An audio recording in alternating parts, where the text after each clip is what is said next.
کہتے جی کہ پاکستان میں جو علماء آ کر اپنے بیان کروانے کے لیے پیسے لیتے ہیں، کیا یہ ان کے لیے حلال ہے؟ بھئی اصولی بات یہ ہے کہ دین کے عوض پیسے لینا تو حرام ہے، اس لیے کہ قرآن مقدس میں بھی یہی ہے کہ ہر پیغمبر نے یہی کہا اپنی قوم سے کہ لا اسألکم علیہ اجرا، مجھے اس پر کوئی اجرت، کوئی چیز تم سے نہیں چاہیے. ان اجری الا علی رب العالمین، میرا اجر جو ہے میرے رب پر ہے، وہ مجھے عطا فرمائیں گے. تو لہذا شریعت میں دین کی تبلیغ پر پیسے لینا یہ بالکل ناجائز ہے. ہاں ایک یہ ہوتا ہے کہ ایک آدمی آیا تقریر کی، آپ نے جو کچھ دیا اس نے لے لیا، اس نے نہیں پوچھا کتنے ہیں کیسے ہیں، بغیر یعنی فکس کیے ہوئے، بغیر پوچھے ہوئے، بغیر گنے ہوئے، وہ جائز ہے. وہ ایک بڑا مشہور واقعہ ہے، مولوی اسماعیل تھے، ایک مر گیا اب تو، وہ شیعہ کا سب سے بڑا عالم تھا. وہ اصل بدبخت وہ دیوبند میں پڑا تھا، بعد میں پتہ نہیں کسی عورت کی چکر میں آ کے وہ شیعہ بن گیا. بہرحال اب تو اس کے مقدر میں یہی تھا. ایک دفعہ مجھے ملا ٹرین میں، اتفاق ہو گیا کہ ایک ہی ڈبے میں ہم آ گئے. میں نے اس سے کہا، میں نے کہا یار تم اتنے بڑے عالم ہو، دیوبند سے پڑھے ہو، تمہیں پتہ نہیں ہے کہ شیعہ مذہب غلط ہے؟ انہوں نے کہا مکی صاحب مجھے پتہ ہے، لیکن سنی جو ہے نہ تو عورت دیتے ہیں نہ پیسے دیتے ہیں. ان میں دیکھیں میری ابھی 9 عورتیں ہیں، اور میں جہاں چاہوں متا کر لوں، کوئی رکاوٹ نہیں ہے. اور ہر جلسے میں، ہر اس میں باقاعدہ میرا 10,000 روپیہ فیس مقرر ہے. تم تو 10 روپے بھی نہیں دیتے ہو. اس لیے میں یہ وقتی طور پر، ورنہ میں بھی جانتا ہوں یہ مذہب غلط ہے، انشاءاللہ مرنے سے پہلے میں توبہ کر لوں گا. میں نے کہا خدا کے بندے، پتہ نہیں توبہ کا ٹائم ہی نہ ملے پھر کیا ہوگا؟ ابھی توبہ کرو، مرنے سے پہلے کر لو گے. اچھا خدا کی شان یہ ہے کہ جس بس میں جا رہا تھا، بس کا ٹکر ہوئی، وہیں فوت ہو گیا، زبان ہلانے کا موقع ہی نہیں ملا. اللہ تبارک و تعالیٰ معاف کرے. تو اس لیے یاد رکھیں کہ بغیر کسی چیز کے طے شدہ، بغیر فکس کرنے کے، آج کل جو مولوی فکس کرتے ہیں، ان کو تو میرا مشورہ ہے کہ تقریر کے لیے بلایا نہ کریں. جب نہیں بلائیں گے نا خود بخود ٹھیک ہو جائیں گے.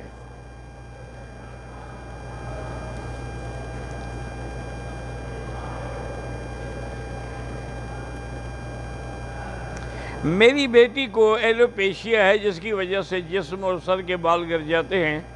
اب عمرہ کرنے چاہ رہی ہے، عمرہ پورا کرنے کے بالوں کا کیا کرے گی؟ بال ہیں تو ٹھیک ہے، نہیں ہے تو تھوڑی سی جگہ پہ اس طرح پھیر دے، خالی جیسے گنجا آدمی ہو، اس نے بھی تو سر پہ اس طرح پھروانا ہے نا.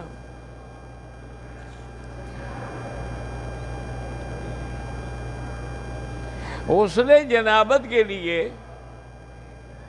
جب آدمی غسل خانے میں جائے تو کیا پہلے دعا، وہ تو داخل ہونے سے پہلے کہے اللہم انی اعوذ بک من الخبث والخبائث؟ یہ تھوڑا ہے کہ اندر جا کے کپڑے اتار کے دعا پڑھے.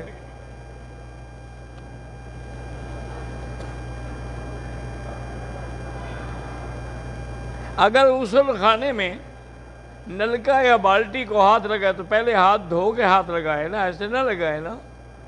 پہلے ہاتھ صاف کر دے، پھر اس کے بعد بالٹی کو پکڑے یا کسی مگ کو پکڑ کے پانی ڈالے.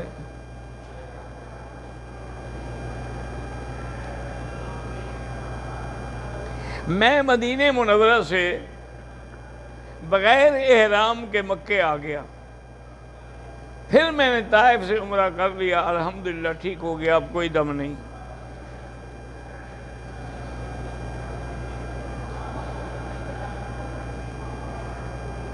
میں سعودی عرب میں نیا آیا ہوں، میرے کام میں دعا کریں، آپ استغفار پڑھیں. جتنا آپ استغفار پڑھیں گے اتنا ہی اللہ رزق میں برکت عطا فرمائیں گے، کیونکہ یہ قرآن کا فیصلہ ہے کہ جب آپ استغفار کرتے ہیں یمددکم باموال و بنین، اللہ تمہارے مال میں بھی اولاد میں بھی برکت عطا فرماتے ہیں.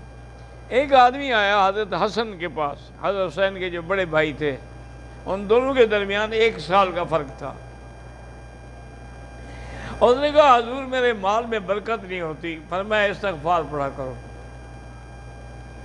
ایک دوسرا آیا، اس نے کہا حضور میری اولاد نہیں ہو رہی، اور فرمایا استغفار پڑھا کرو۔ ایک تیسرا آیا، اس نے کہا حضور ہمارے باغ میں پھل نہیں آ رہا، آپ نے کہا استغفار پڑھا کرو۔ ایک تیسرا آیا، اس نے کہا حضرت پانی کی بڑی قحط ہے، بارشیں بھی نہیں ہوئی اور نہروں میں بھی پانی نہیں ہے، تو ہم لوگ تو بغیر پانی کے مر جائیں گے، اب استغفار پڑھو۔ سب چلے گئے۔ جو ساتھی تھے بے تکلف، انہوں نے کہا آج تو آپ نے ایسا نسخہ بتایا ہے امرت دھارا کے ہر بیماری کا علاج ہے۔ اولاد نہ ہو تو استغفار پڑھو، پیسے نہیں تو استغفار پڑھو، کاروبار۔ انہوں نے کہا یہ میں نے تو نہیں بتایا۔ فَقُلْتُ اسْتَغْفِرُوا رَبَّكُمْ إِنَّهُ كَانَ غَفَّارًا يُرْسِلِ السَّمَاءَ عَلَيْكُمْ مِدْرَارًا وَيُمْدِدْكُمْ بِأَمْوَالٍ وَبَنِينَ وَيَجْعَلْ لَكُمْ جَنَّاتٍ وَيَجْعَلْ لَكُمْ أَنْهَارًا۔ یہ تو خدا نے بتایا ہے، میں تو صرف نقل کیا ہے، میں نے اپنی طرف سے کوئی بات نہیں کی۔ میری بہن کی شادی نہیں ہو رہی، میرا بھائی ایک تو آج کل مصیبت یہ ہے کہ شادیوں کے لیے جو شرائط رکھے جاتے ہیں نا وہ مشکل سے پورے ہوتے ہیں، اس لیے شادیاں نہیں ہوتی۔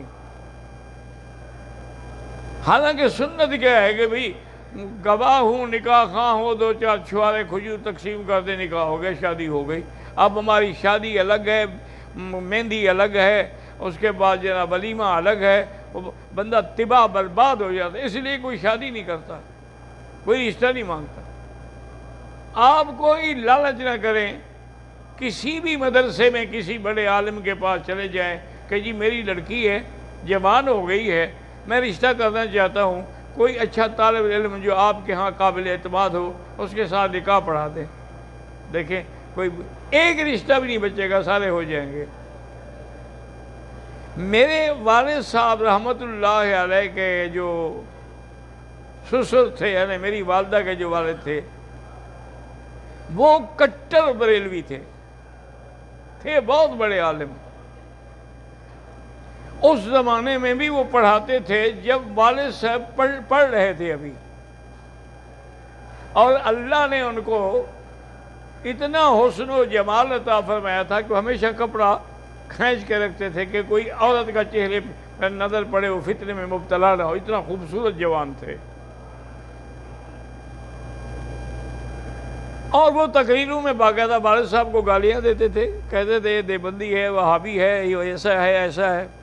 ایک دن والد صاحب فرماتے ہیں ہماری غربت کا زمانہ تھا، ایک شیشم کا درخت تھا، اس کے نیچے بیٹھ کے والد صاحب درس دیتے تھے۔ والد صاحب کہتے ہیں میں بیٹھا ہوں، دیکھا کہ وہ اس وقت بھی بڑے امیر تھے کہ گھوڑی پہ حضرت آ رہے ہیں۔ میں طلباء سے کہا اٹھو بھی حضرت گھوڑی سے اتارو، گھوڑی بھی پکڑو۔ گھوڑی پکڑی، اتارا، کہنے کہ خیر محمد میں نے تم سے بات کرنی ہے۔ میں نے کہا فرمائیے حضرت۔ کہتا ہے میری لڑکی جوان ہو گئی ہے، میں تم سے نکاح کرنے کے لیے آیا ہوں۔ میں نے کہا حضرت میں تمہارے نزدیک کافر ہوں، کافر سے نکاح ہوتا ہے؟ روز تو آپ جمعہ میں تقریر میں مجھے وہابی اور کافر اور پتہ نہیں کیا کیا کہتے ہیں، اب آپ کی لڑکی کا نکاح ہے؟ انہوں نے کہا کیا ایسی باتیں کرتے، وہ تو ایسے ہوتا ہے بس لوگوں کو کہنے کے لیے، میں اپنی لڑکی کسی جاہل کو دے دوں؟ ایک عالم کی بیٹی ہے تو عالم کے ساتھ رشتہ ہونا چاہیے۔ وہی کھڑے کھڑے بس نکاح ہو گیا، نہ کوئی دعوت نہ کوئی چیز، کچھ نہیں۔ میری اپنی شادی جو ہے، والد صاحب نے کہا لوگوں سے کہ رات عشاء پہ جو آؤ نا اپنے گھر سے کھانا لے آنا۔ ہر آدمی کھانا لے آیا، 100-200 آدمی تھے، مختلف چیزیں لے آئے، کھا لی۔ اس کے بعد مجھے بلایا، خطبہ پڑھا، بھئی آپ کا نکاح ہو گیا۔ کہا بھی یہ تمہارا ولیمہ تھا جو کھانا کھایا ہے۔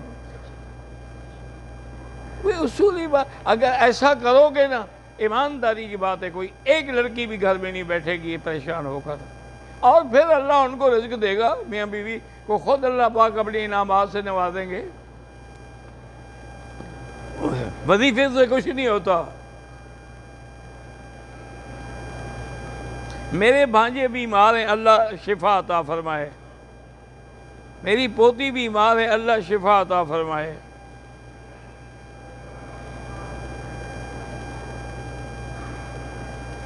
مولانا اشرف کی صاحبزادی پر غشی طاری ہو جاتی ہے، بڑا علاج کرایا ہے لیکن کوئی فائدہ نہیں ہو رہا، اللہ پاک شفا کاملہ صحت عاجلہ عطا فرمائے۔ اللہ کے قرآن میں ایک آیت ہے لیس لہا من دون اللہ کاشفہ، کسی بڑی سی بیماری کو بھی کھولنے والی ذات اسی کی ہے۔ یہ پانی پہ دم کر کے 100 دفعہ روزانہ اس کو پلایا کریں، انشاءاللہ تیسرے دن ٹھیک ہو جائے گی۔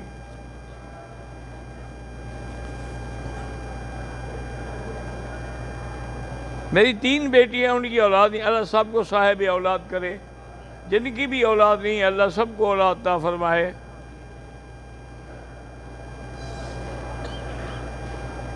مدینہ منورہ میں سلام پیش کریں کسی کی طرف سے کر سکتے ہیں۔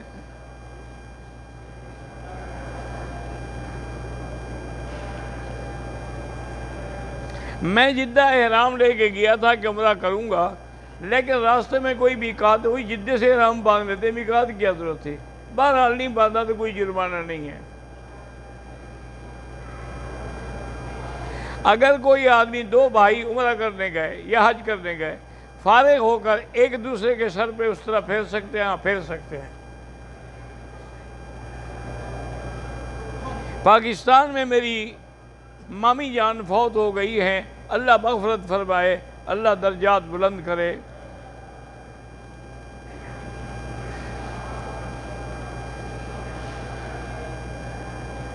ہم پہلے ویزے پر آئے ہیں، پتہ نہیں کہ کون سے ویزے پر، ہاں جی فیملی ویزے پہ آئے ہیں۔ ہم نے قیام جدے میں کرنا تھا، لیکن کمپنی والے ہمیں مکہ لے کر آ گئے، ہمیں پتہ ہی نہیں تھا۔ 3 دن کے بعد ہم نے مسجد عائشہ سے بولا کہ ٹھیک ہے، جب آپ کو پتہ ہی نہیں، آپ نے نیت نہیں کی، آپ عمرے کے لیے آئے ہی نہیں۔ بغیر احرام کی نیت کے ایسے چادریں باندھ کے لوگ طواف کے لیے چلے جاتے، بھائی اللہ قبول فرمائے۔ اور کیا، پرفیوم لگانا جائز ہے، بالکل جائز ہے، کوئی منع نہیں، اس میں کیا ہوتا ہے؟ یہ کہتے ہیں جی الکوہل تو اڑ جاتا ہے، بچتا تھوڑا ہے اس میں۔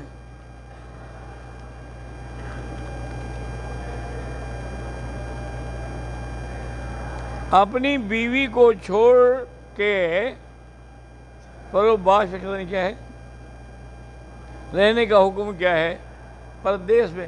بہرحال اپنی بیوی کے حقوق ضرور ادا کریں۔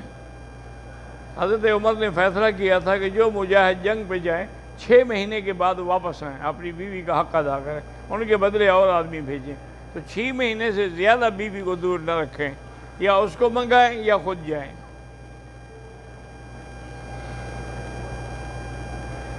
میرا ایک بیٹا ہے، میں نے مدرسے میں قرآن کے حفظ کے لیے بھیجا ہے، اللہ کامیاب کرے۔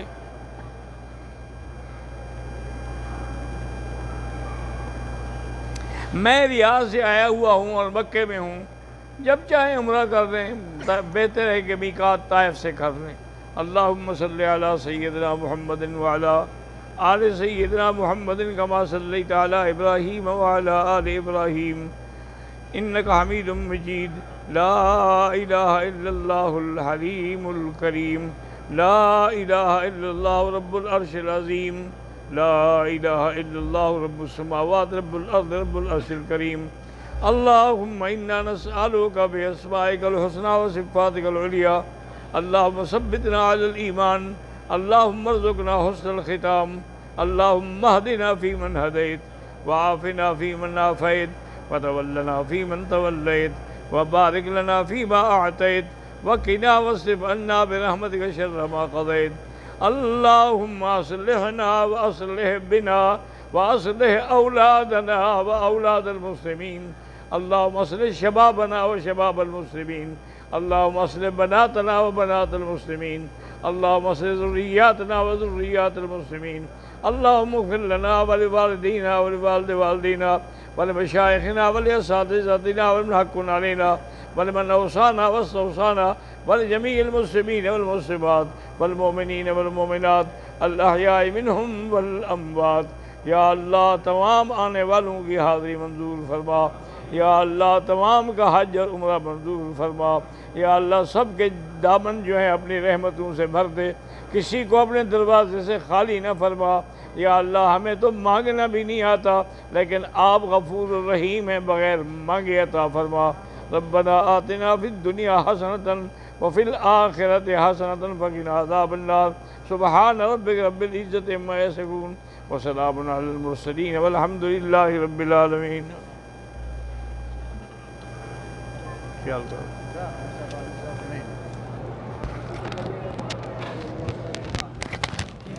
يغفر الله لك.